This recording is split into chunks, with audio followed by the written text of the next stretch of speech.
Los hermanos, de verdad que es un gozo inigualable el poder compartir, poder exponer la escritura de nuestro amado Señor. Ciertamente lo he dicho y no soy digno de poder estar acá, pues reconozco cuán débil y miserable he llegado a ser. Ciertamente alguien pudo pagar el precio de mi maldad, porque yo nunca pude haberlo hecho. Amados hermanos, los invito a que puedan, por favor, que me acompañen en oración y podamos iniciar nuestro estudio en el día de hoy. Amado Padre, en esta hora, Señor, queremos exaltar tu santo nombre. Es tu santo día, amado Rey. Y delante de ti, Señor, delante de tu trono, Señor, hemos tenido entrada libre ante este trono de gracia por los méritos de nuestro Señor Jesús. No existe ningún otro, Señor, en el cual hemos alcanzado la gran salvación merecida que ha llegado a nuestras vidas. Hoy delante de ti, Señor, queremos acercarnos ante ti y rogar, por favor, que tengas misericordia, pues reconocemos que en nuestros corazones aún habita el mal, Señor. Pero también reconocemos que fue tu sangre la que nos limpió, Señor. Fue la sangre de nuestro amado Señor Jesucristo en el cual encontramos confianza, encontramos la salvación que solo proviene de ti, amado Señor. Te damos muchas gracias, te pedimos por favor que puedas asistirme por medio de tu Santo Espíritu y que podamos ser edificados por tu palabra, Señor. Te damos muchas gracias por los méritos de Cristo Jesús. Amén y amén. Bueno, amados hermanos, en el estudio anterior estuvimos realizando un panorama en cuanto al libro de Gálatas, Efesios, y bueno, quedamos cortos. Por el consiguiente, estaremos en el día de hoy estudiando el libro de Filipenses y el libro de Colosenses. Amén. Vamos a iniciar con nuestro libro de Filipenses. El libro de Filipenses es una epístola escrita por el apóstol Pablo en una colonia romana en Macedonia. La epístola fue escrita por nuestro amado Pablo en el año 61. Y esta carta tiene un trasfondo totalmente profundo en la gratitud, la exhortación y enseñanza teológica, con énfasis en el gozo, la humildad, la unidad y la vida cristiana.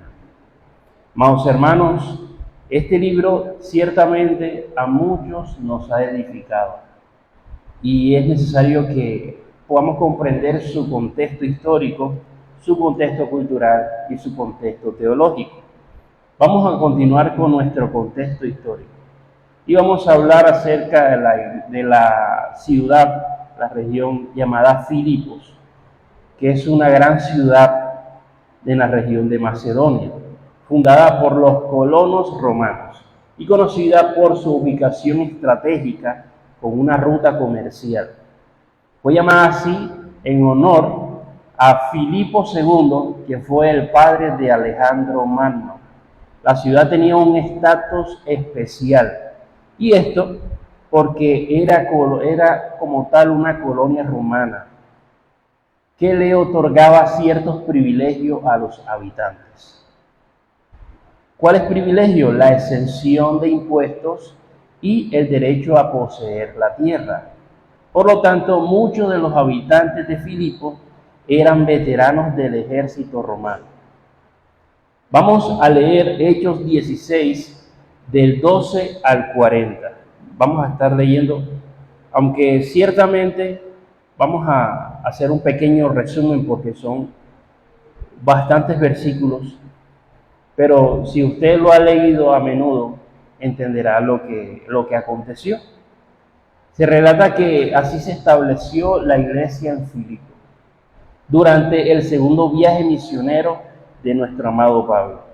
Allí Pablo y Silas predicaron el evangelio en cuanto a la expansión del mismo, convirtiendo a Lidia, una vendedora de púrpura, y liberando a una joven esclava de un espíritu de adivinación. Estos eventos llevaron a la encarcelación de Pablo mientras estaban en la encarcelación de Pablo y Silas, quienes estando en las prisiones, recordemos, ellos cantaban himnos a Dios. ¿Y qué ocurrió? Que Dios respondió con un gran terremoto, se puede decir de esa manera, que abrió las puertas de la cárcel y se consiguió la conversión del carcelero filipense. El encarcelamiento de Pablo en este contexto histórico, vamos a hablar acerca de ello. Pablo escribió la carta de los filipenses desde la prisión, probablemente en Roma, en el año 61 y 62 después de Cristo. Eso lo podemos encontrar en Filipenses capítulo 1, versículo 3 al 14. Vamos a estar leyendo, amados hermanos.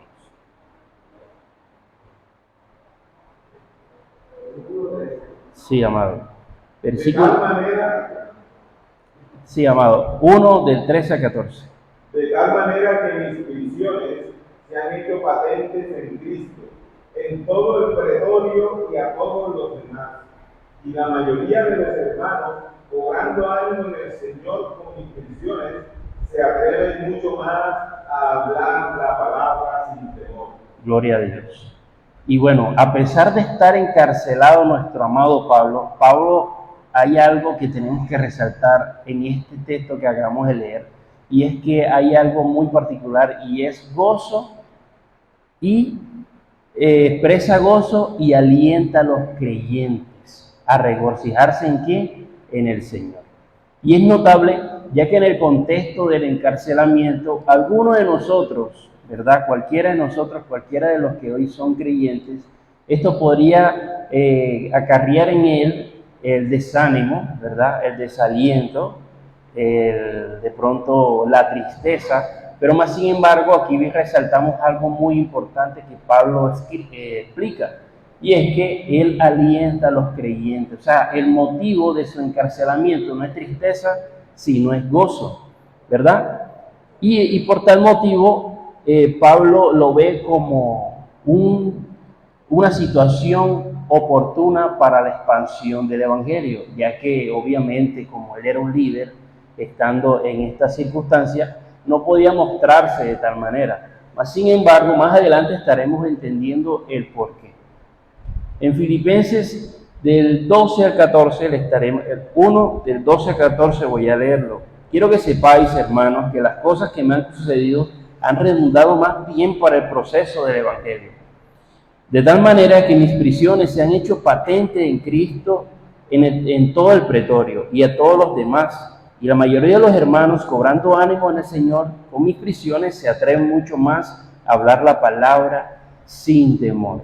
Recordemos también que una de las oraciones de los apóstoles era pedir el denuedo en ellos para poder predicar la palabra de nuestro Dios.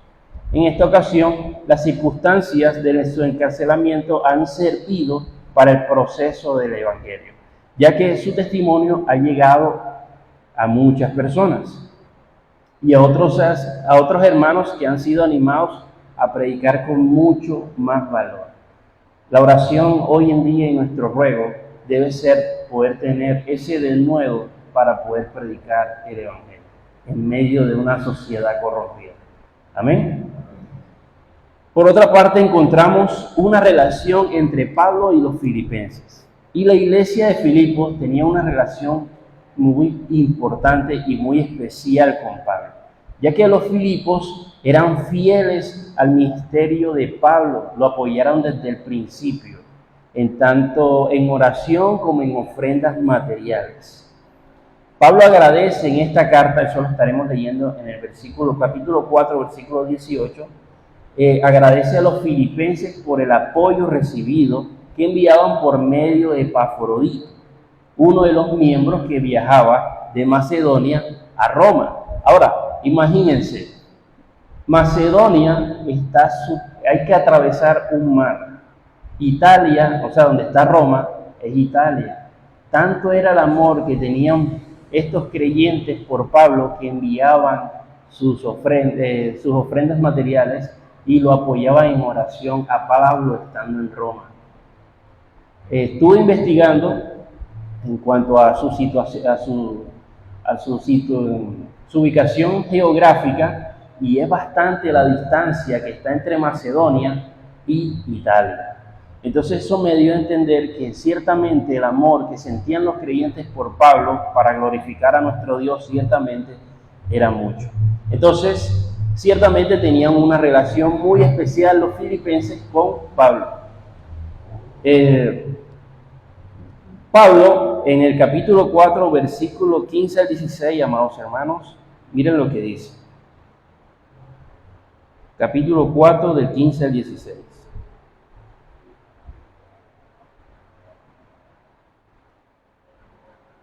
Y sabéis también vosotros, oh filipenses, que al principio de la predicación del Evangelio, cuando partí de Macedonia, ninguna iglesia participó conmigo en razón de dar y recibir, sino vosotros solos.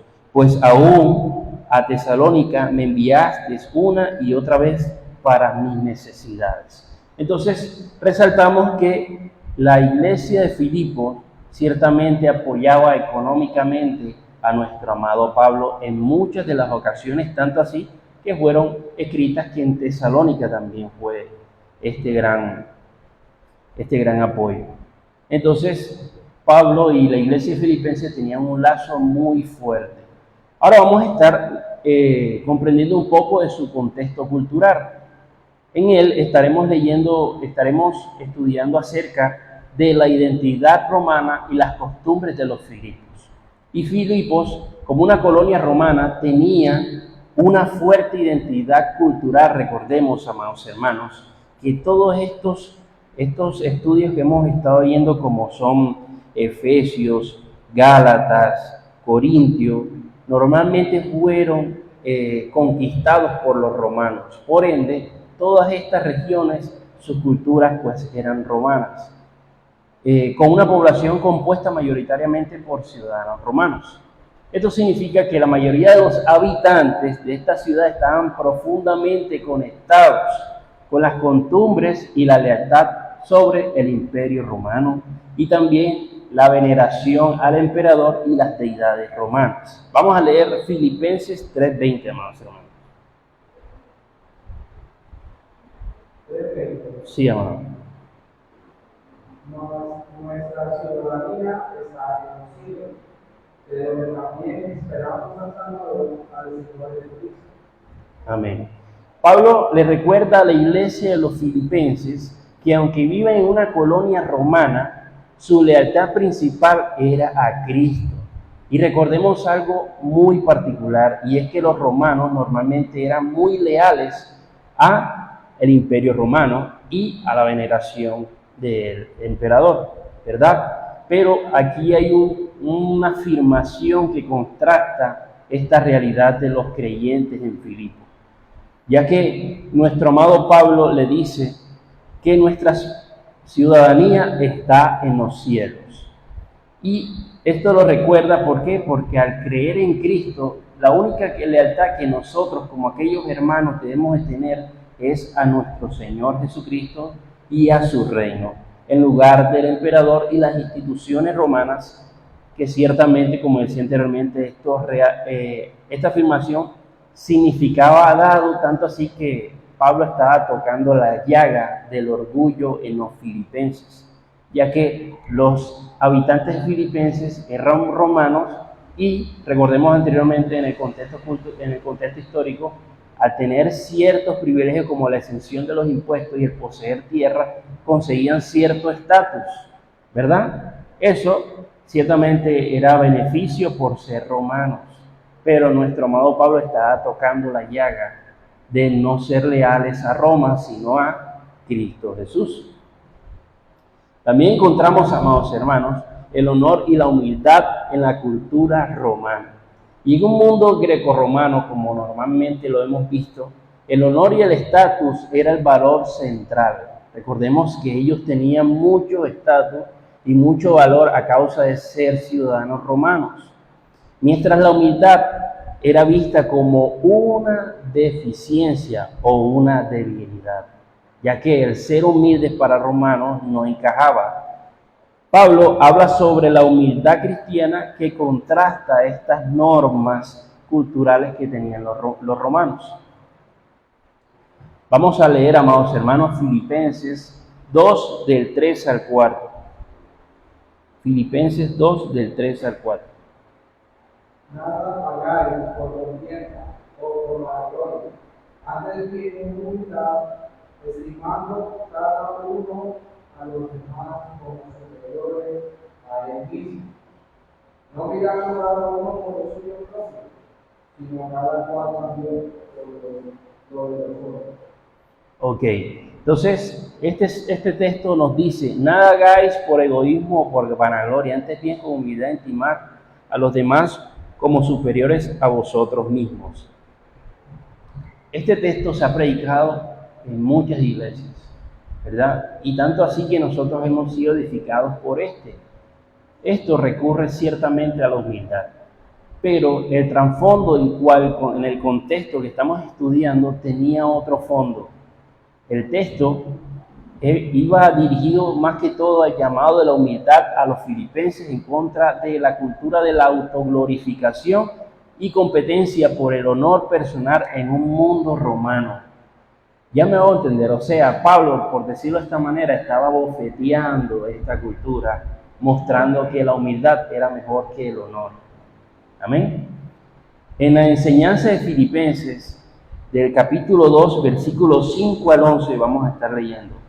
Haya pues en vosotros este sentir que hubo también en Cristo Jesús, el cual siendo en forma de Dios no estimó ser igual a Dios como cosa a que aferrarse, sino que se despojó a sí mismo, tomando forma de siervo hecho semejante a los hombres, y estando en condición de hombre se humilló a sí mismo, haciéndose obediente hasta la muerte y muerte de cruz, por lo cual Dios también lo exaltó hasta lo sumo y le dio un nombre que es sobre todo nombre, para que en el nombre de Jesús se doble toda rodilla de los que están en los cielos, en la tierra y debajo de la tierra, y toda lengua confiese que Jesucristo es el Señor, para la gloria de Dios Padre. Pablo está dando el mejor ejemplo de humildad. Habla de la humillación de nuestro amado Salvador. Cristo, siendo en forma de Dios, no estimó ser igual a Dios como cosa a que aferrarse, sino que se despojó a sí mismo, Y esta afirmación también desafiaba la idea del poder y la autoridad según los estándares romanos. Si podemos investigar algo acerca de los estándares romanos, normalmente encontramos que son rígidos, que son orgullosos, que buscan más el honor, la gloria, que la debilidad, o sea, que la sencillez, la humildad, como normalmente nuestro amado Salvador nos dice que llevemos nuestra vida. Entonces, en sí, estas afirmaciones que Pablo hacía contrastaban con los estándares romanos, y esto en sí traía ciertos desafíos para las creyentes. Yo creo, de manera particular, que aquí jugaba mucho la soberanía de nuestro amado Señor, ya que nuestro amado Señor conoce quiénes son los que han de ser salvos. Muchos, me imagino, que consideraban que lo que ofrecía Roma era mucho mejor que lo que Cristo ofrecía. Por ende, aquí creo que jugaba un papel fundamental la soberanía de nuestro Dios, como siempre desde el principio lo ha venido haciendo. Amados hermanos, ahora estaremos viendo su contexto teológico. En él encontramos que Cristo es el centro de la vida cristiana. Este texto que acabamos de leer, el texto de la humillación de nuestro amado Señor Jesucristo, es uno de los himnos cristológicos, uno de los pasajes más teológicos, más profundos que la Biblia puede darnos evidencia de quién es nuestro Salvador.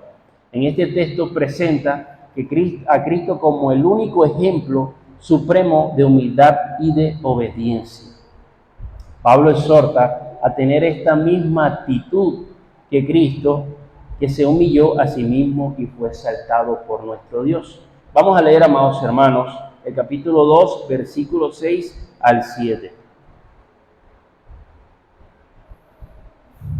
Leo para ustedes. El cual, siendo en forma de Dios, no estimó ser igual a Dios como cosa a que aferrarse, sino que se despojó a sí mismo, tomando forma de siervo, hecho semejante a los hombres. Habla de cómo Cristo, siendo un gran Dios, porque lo es, se despojó de sus privilegios divinos y se hizo siervo tomando una forma humana.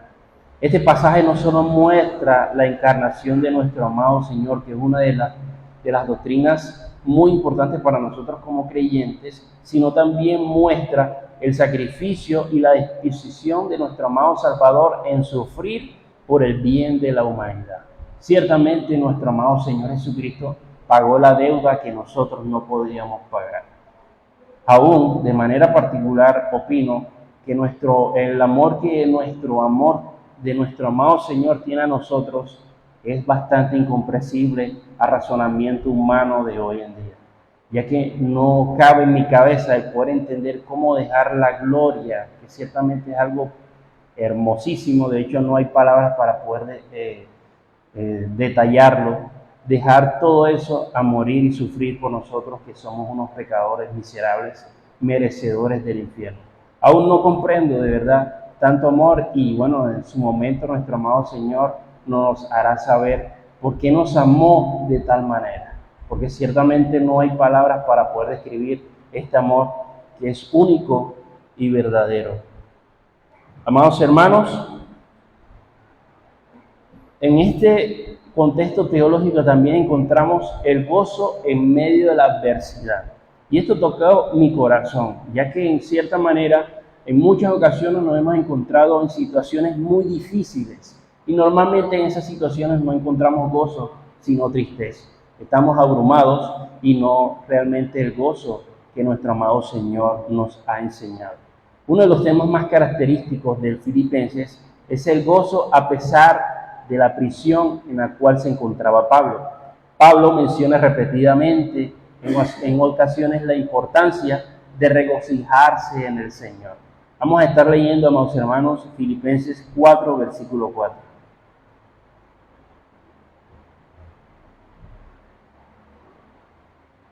Regocijaos. Regocijaos en el Señor siempre, otra vez digo, regocijaos. Y este mandato es notable dado que el contexto en el cual se encontraba Pablo era de sufrimiento, era un encarcelamiento. El gozo cristiano no depende de las circunstancias en las cuales nos estamos encontrando, sino de la relación que tenemos con nuestro Salvador. Amados hermanos, no sé si ustedes han visto en redes sociales, ¿verdad? Esas personas que están en el gimnasio y dicen, todo lo puedo en Cristo que me fortalece, ¿verdad? Ignorando realmente el contexto en el cual se encontraba nuestro amado Pablo al escribir eso. Y esto bofetea ciertamente la ignorancia que tenemos a causa del conocimiento de nuestro Salvador, ya que en ocasiones, en momentos de circunstancias y de adversidad, hemos más abrazado la tristeza, la abrumación, muchos sentimientos y no el gozo de tener a un Salvador. Hemos estimado más preciosa nuestra vida que lo que nuestro amado Señor ofrece. Y, amados hermanos, encontramos la humildad y el servicio. Pablo no solo usa a Cristo como ejemplo de humildad, sino que también destaca a otros líderes cristianos como lo es Timoteo y Epafrodito, quienes sirven a la iglesia con dedicación y disciplina y sacrificio también. En Filipenses capítulo 2, versículo 19 al 30, es bastante largo, pero voy a estar resumiéndose. Describe el servicio que tienen estos dos hombres. Timoteo es elogiado por su genuino interés y por el bienestar de los filipenses. Y esto nos enseña algo, que independientemente recibamos o debemos amar a nuestro hermano, debemos amar a nuestra iglesia. También muestra a Epafrodito, que casi muere sirviendo a Pablo. Esto ciertamente destaca en estos líderes un amor y una pasión, no solamente por Pablo, sino más por nuestro amado Señor. Ambos representan una actitud de servicio que Pablo quiere que los filipenses imiten. Y por último, amados hermanos, en cuanto al contexto teológico, la vida cristiana como una carrera. Pablo también presenta la vida cristiana como una carrera espiritual en la que los creyentes debemos perseverar hasta el final. En Filipenses 3, versículo 13 al 14, amados hermanos, ¿me pueden ayudar? Filipenses 3, del 13 al 14. Hermanos, lo mismo no pretendo haberlo ya alcanzado, pero una cosa hago, olvidando ciertamente lo que queda atrás y extendiéndome a lo que está adelante. Prosigo la meta al centro del supremo evangelio de Dios en Cristo Jesús. Pablo utiliza se puede decir de esta manera, esta metáfora en cuanto a la semejanza de una carrera en la que el creyente debe concentrarse en la meta, que es conocer a Cristo y poder participar de la resurrección con nuestro amado Señor. Y por último, amados hermanos, la paz de Dios. Eso lo encontramos en Filipenses 4, del 6 al 7. Voy a leerlo para ustedes.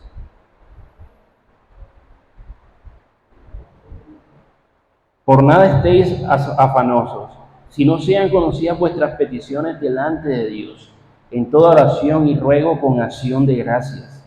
Y la paz de Dios, que sobrepasa todo entendimiento, guardará vuestros corazones y vuestros pensamientos en Cristo Jesús. Pablo exhorta a los filipenses a no afanarse por nada, sino a llevar sus peticiones ¿a quién? A nuestro Dios en oración, asegurándoles que la paz de Dios sobrepasa todo entendimiento y que guardará vuestros corazones y vuestros pensamientos en Cristo Jesús. Esto es un recordatorio de que en medio de la incertidumbre y la adversidad, los creyentes pueden experimentar la paz de nuestro Dios, solamente puede dar. Amados hermanos, como conclusión del libro de Filipenses, la carta de los Filipenses tiene un valor teológico y práctico de manera inmensa. En un contexto de sufrimiento, cuando Pablo enseña sobre la alegría en el Señor, el valor de la humildad, la necesidad de la unidad en el cuerpo de Cristo y la importancia de vivir una vida de servicio. Además, presenta a Cristo como un modelo a seguir, tanto en su humildad como la gloriosa exaltación de nuestro Señor. Esta carta sigue siendo una fuente de ánimo y enseñanza para cada uno de nosotros, en todas las épocas, recordando que a pesar de las circunstancias podemos tener gozo y paz en Cristo Jesús. Eso es en cuanto al libro de Filipenses, amados hermanos. Vamos a estar leyendo ahora, vamos a estar estudiando el libro de Colosenses, amados hermanos. El libro de Colosenses es una epístola del Nuevo Testamento. Probablemente durante el encarcelamiento igual de Pablo, recordemos que Pablo escribió muchas de las cartas del Nuevo Testamento y lo hizo en la cárcel. Igualmente fue escrita entre el año 60 y 62, dirigida a la iglesia en Colosas, una región en Frigia, que lo que es parte de hoy, que es Turquía. En su contexto histórico encontremos que la ciudad de Colosas era una ciudad de Frigia. Estaba situada cerca de la Odisea y la Hierápolis. En la época de Pablo, Colosas se había eclesiado a causa de la importancia de las ciudades vecinas, pero seguía siendo una comunidad próspera en el comercio. La región era conocida por su producción textil, ya que ellos producían un tipo de lana de color rojo llamado colosino. Hay que tener en cuenta, amados hermanos, esto, ya que es de mucha importancia. La situación de la iglesia en Colosas en cuanto a su contexto histórico no fue fundada directamente por Pablo. De hecho, nunca llegó Pablo allá. Se presume, bueno, no se presume, sino muchos estudiadores dicen que lo más probable es que quien pudo haber fundado la iglesia en Colosas fue Epafras, uno de sus colaboradores. Eso lo estaremos leyendo en Colosenses capítulo 1, versículo 7.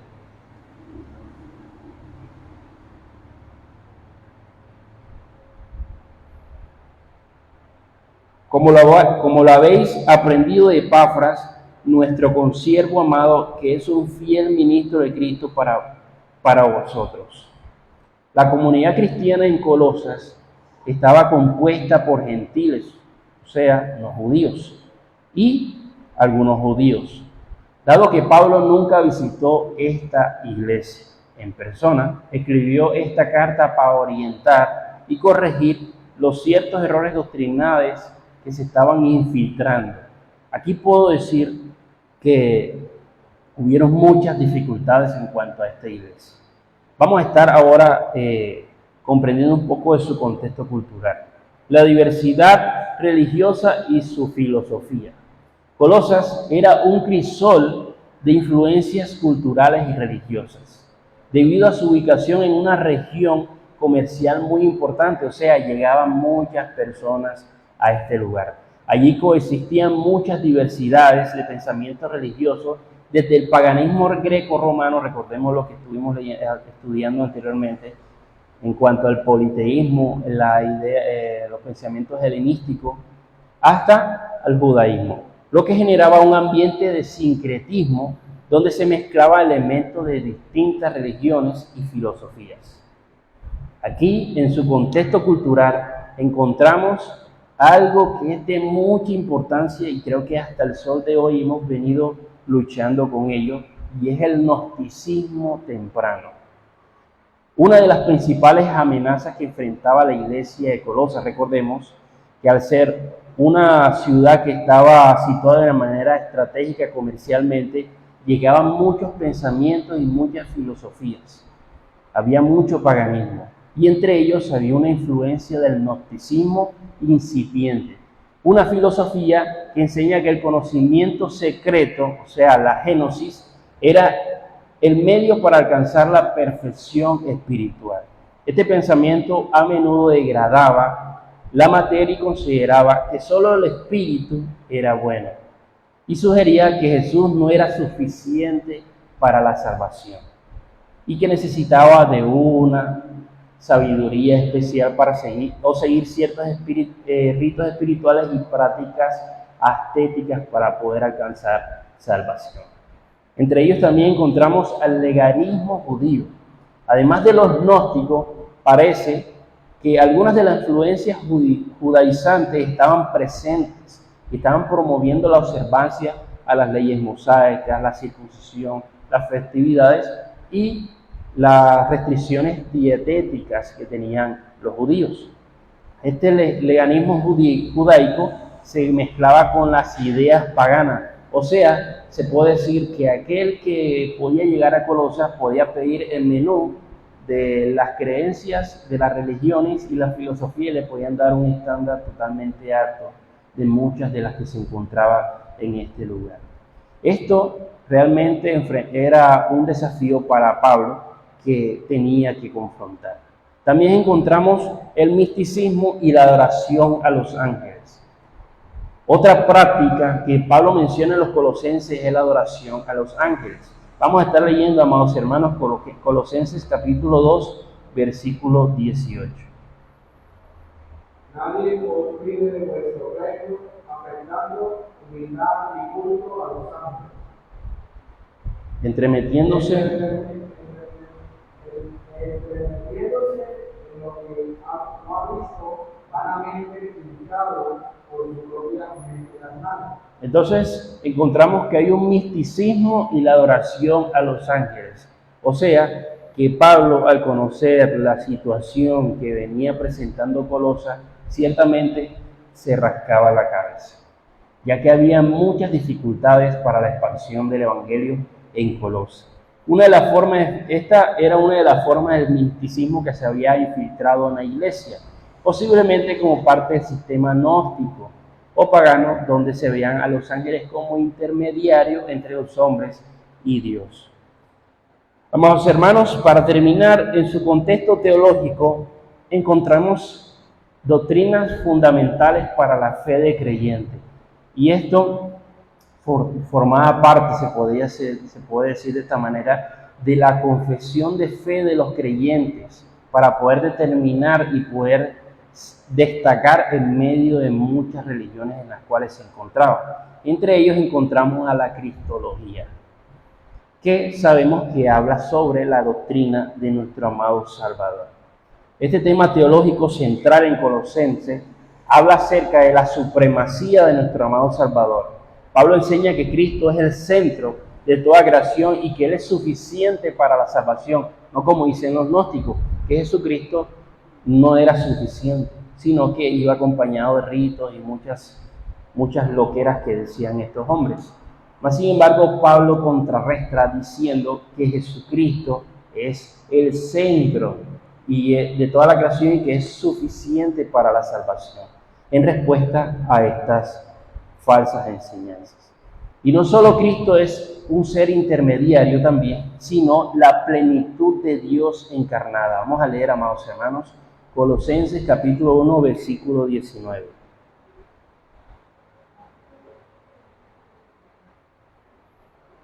Por cuanto agradó al Padre que en él habitase toda la plenitud.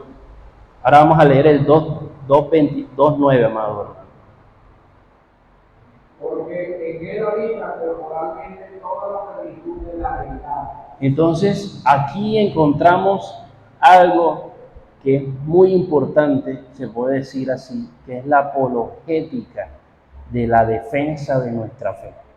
Pablo estaba presentando la apologética, o sea, estaba defendiendo el Evangelio, estaba defendiendo la sana doctrina, defendiendo a nuestro Salvador por medio de las Escrituras. Entonces, amados hermanos, también encontramos en cuanto a la cristología que Cristo es la imagen del Dios invisible, Colosenses 1:15. Él es la imagen del Dios invisible, el primogénito de toda la creación. También encontramos que Cristo es el creador y sustentador de todo lo que existe. Eso está en el capítulo 1, versículos 16 y 17. Porque en él fueron creadas todas las cosas, las que hay en los cielos y las que hay en la tierra, visibles e invisibles, sean tronos, sean dominios, sean principados, sean potestades. Todo fue creado por medio de él y para él. Y él es antes de todas las cosas, y todas las cosas en él subsisten. Amén. También encontramos en el versículo 18, amado, que Cristo es la cabeza de la iglesia. Y él es la cabeza del cuerpo que es la iglesia, el que es el principio, el primogénito entre los muertos, para que en todo tenga la preeminencia. Y también encontramos que en Cristo, como decía anteriormente, habita toda la plenitud de la deidad. Esta alta cristología es fundamental en cuanto en el contexto en el cual se encontraba Pablo. Esto con la intención de contrarrestar las filosofías y los falsos argumentos que decían que Cristo no era suficiente. Estos falsos argumentos, la intención de ellos eran rebajar la obra y la persona de nuestro amado Señor Jesucristo. Por ende, nuestro amado Pablo, ciertamente en su uso de la apologética, presentaba defensa en cuanto a la cristología. También encontramos, amados hermanos, en cuanto a su contexto teológico, otra de las doctrinas preciosas para nosotros como creyentes, que es la soteriología, la doctrina de nuestra amada salvación. Pablo subraya que la salvación no depende de rituales, como decían los gnósticos, o de leyes o conocimiento esotérico, sino exclusivamente de la obra redentora de nuestro amado Señor Jesucristo a través de su muerte y su resurrección. Los creyentes han sido reconciliados con Dios para participar de la nueva vida en Cristo Jesús. Eso lo estaremos leyendo en el capítulo 1, versículo 13 al 14. Voy a leer. El cual nos ha librado de la potestad de las tinieblas y trasladado al reino de su amado Hijo, en quien tenemos redención por su sangre y perdón de pecados. Vamos a leer ahora el versículo 21 y 22. Y a vosotros también, que erais en otro tiempo extraños y enemigos en vuestra mente, haciendo malas obras, ahora os ha reconciliado en su cuerpo de carne por medio de la muerte, para presentaros santos y sin mancha e irreprensibles delante de él. Se enfatiza, Pablo enfatiza y hace ciertamente una profundidad, se puede decir profundiza en cuanto a la salvación, que es completa y que los creyentes no necesitan añadir nada más, sino creer en solo Cristo Jesús. También encontramos unas de nuestras doctrinas de mucha importancia, que es la eclesiología, que es la doctrina sobre la iglesia. La iglesia, en vista como cuerpo de nuestro amado Señor Jesucristo, como Él, como su cabeza, esto significa que todos los creyentes estamos unidos en Cristo, sin distinción entre judíos y gentiles. Recordemos lo que estuvimos estudiando en Gálatas en cuanto a su contexto cultural de los Gálatas. En Gálatas 3:28 dice: ya no hay judío, no hay griego, no hay esclavo ni libre, no hay hombre ni mujer, porque somos uno en Cristo Jesús. Esto con la intención de romper las barreras culturales que habían sido impuestas a causa de las religiones y las filosofías. La carta también contiene instrucciones sobre la práctica de cómo comportarnos los cristianos dentro de nuestra comunidad de fe y las relaciones que tenemos entre familiares y laborales. También encontramos en cuanto a su contexto teológico la ética cristiana. Pablo presenta una visión de la vida cristiana transformada por la obra de Cristo. Los creyentes deben vivir de manera coherente, y aquí es donde se puede decir de esta manera, toca un poco nuestro ego, ciertamente porque no hemos vivido como el Señor nos ha demandado y debemos procurar hacerlo.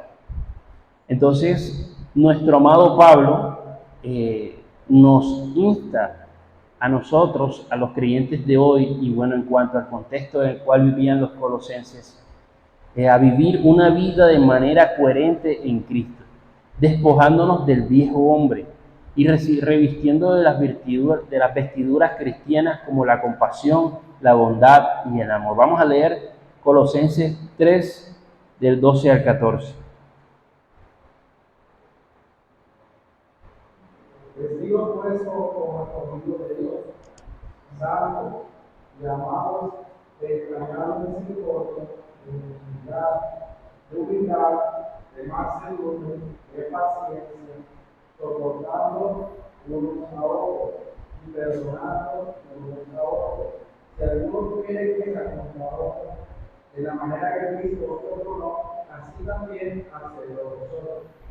Esta es una transformación absolutamente ética y visible de la obra redentora de nuestro Señor en un creyente. No es algo que procede de intenciones humanas, sino de un corazón que ha sido regenerado por nuestro Dios. Sin más, amados hermanos, terminamos con una conclusión en cuanto al libro de Colosenses, que siguió siendo relevante hasta el día de hoy, especialmente para recordar a los cristianos en cuanto a su fe, de que esté centrada en la obra de nuestro amado Señor Jesucristo y en la suficiencia de Él mismo. Y también en una advertencia en cuanto a las influencias externas que intentan distorsionar la fe verdadera. Y ofrece principios para vivir una vida que refleje el carácter de Cristo y una vida coherente en Él mismo.